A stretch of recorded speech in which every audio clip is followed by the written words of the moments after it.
નમસ્કાર મિત્રો, મારી યુટ્યુબ ચેનલમાં તમારું હાર્દિક સ્વાગત છે.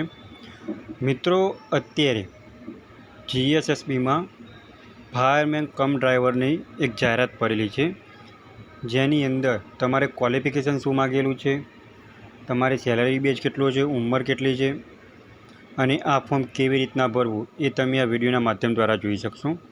તો મિત્રો, સૌપ્રથમ તમે અમારી ચેનલ ઉપર નવા હો તો અમારી ચેનલને સબસ્ક્રાઈબ કરી લેજો અને બાજુમાં આપેલ બે આઇકોનને ક્લિક કરી લેજો, જેથી કરીને રોજ તમે નવા વિડીયોની નોટિફિકેશન મળતી રહે. તો મિત્રો, સૌપ્રથમ તમે ગૂગલમાં સર્ચ મારશો કે મારું ગુજ job.com કહીને વેબસાઇટ સર્ચ મારશો તો એની અંદર તમને જોવા મળશે કે જીએસએસબી રિક્રુટમેન્ટ 2024 ફોર 117 ફાયરમેન કમ ડ્રાઈવર પોસ્ટ, એટલે કે ગુજરાત ગૌણ સેવા પસંદગી મંડળની અંદર જે ફાયરમેન અને કમ ડ્રાઈવરની પોસ્ટ પડી છે એની અંદર કુલ 117 જગ્યાઓ છે. તો આ માટે ફોર્મ ભરવા માટે તમારે પ્રોસેસ કેવી રીતના કરવી, તો ફોર્મ તમારે ઓનલાઈન ભરવાનું છે અને આ ફોર્મ ભરવાના ચાલુ થઈ ગયેલા છે. હવે આ ફોર્મ ભરવા માટેની તમારી છેલ્લી તારીખ 31/8/2024 છે. હવે મિત્રો, આની અંદર તમારે ક્વોલિફિકેશન કેટલી માગેલી છે, તો સૌપ્રથમ આની અંદર તમે 12 પાસ અથવા તો ITI પાસ કરેલું હોવું જોઈએ. આની અંદર તમે જોઈ શકો છો કે ઉમેદવાર માધ્યમિક અને અથવા ઉચ્ચતર માધ્યમિક શિક્ષણ બોર્ડ દ્વારા લેવાતી ઉચ્ચતર માધ્યમિક શાળાના પ્રમાણપત્ર પરીક્ષા પાસ કરેલ હોવી જોઈએ અથવા તો સરકાર માન્ય કરેલ તેને સમકક્ષ લાયકાત ધરાવતો હોવો જોઈએ. એટલે કે તમે 12 પાસ કરેલી હોવી જોઈએ કાં તો તમે ફાયરમેનનો કોર્સ કરેલો ITIમાં હોવો જોઈએ. અહીંયા ક્વોલિફિકેશનની અંદર તમને આપેલું છે કે રાજ્ય અથવા કેન્દ્ર સરકાર અથવા ઔદ્યોગિક તાલીમ સંસ્થાની માન્ય સંસ્થામાંથી ફાયરમેનના 6 મહિનાના અભ્યાસક્રમનું પ્રમાણપત્ર ધરાવતો હોવો જોઈએ. એટલે કે તમે ફાયરમેનનું પ્રમાણપત્ર ધરાવતા હોવા જોઈએ અને ઉમેદવાર હેવી મોટર વ્હીકલનું માન્ય એટલે ડ્રાઇવિંગ લાયસન્સ ધરાવતો હોવો જોઈએ. હવે આ ફોર્મ ભરવા માટે તમારે ઉંમર કેટલી હોવી જોઈએ, તો મિનિમમ તમે 18 થી 33 વર્ષની હોવી જોઈએ અને આ માટે કુલ જગ્યાઓ 117 છે. હવે આની અંદર તમારે વધારાની માહિતી જોઈતી હોય તો અહીંયા નોટિફિકેશન આપેલી છે. જો તમે નોટિફિકેશન પર ક્લિક કરશો તો વધારાની માહિતી ઓપન થશે. તો અહીંયા મિત્રો તમે જોવો છો કે નોટિફિકેશન ઓપન કરી છે, તો આની અંદર તમને કાસ્ટ વાઇઝ કુલ કેટલી જગ્યાઓ છે એ પણ અહીંયા દર્શાવવામાં આવેલું છે.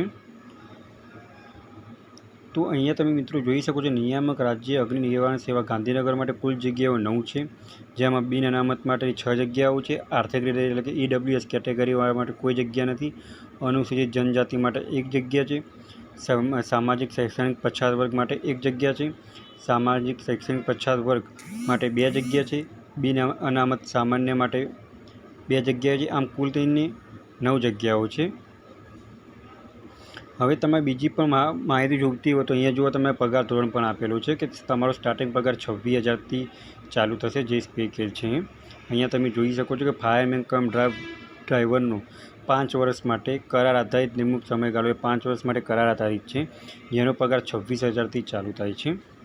હવે આની અંદર તમે જોઈ શકો વયમર્યાદા અને શૈક્ષણિક લાયકાત પણ દર્શાવેલી છે.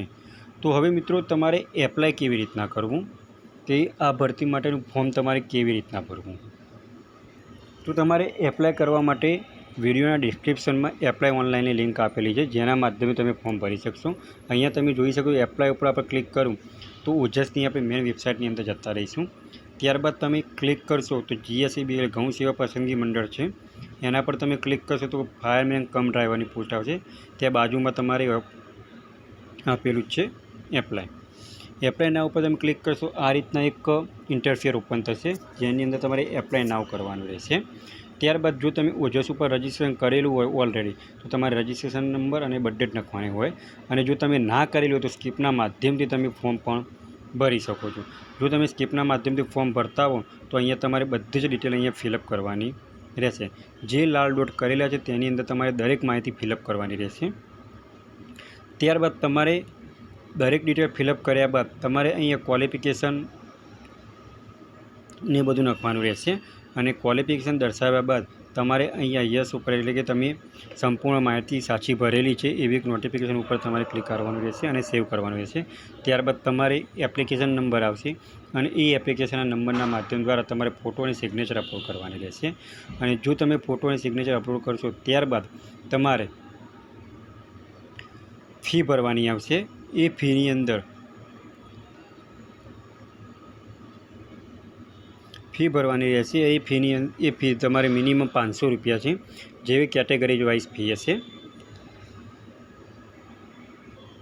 તો મિત્રો, જે મિત્રોએ 12 પાસ કરેલું છે, ITIમાં ડ્રાફ્ટમેનનો કોર્સ કરેલો છે તેવા મિત્રોને આ વિડીયો આગળ શેર કરો અને રોજ ભરતીના વિડીયો અને ટેકનિકલના વિડીયો જોવા માટે અમારી ચેનલને સબસ્ક્રાઈબ કરતા રહો.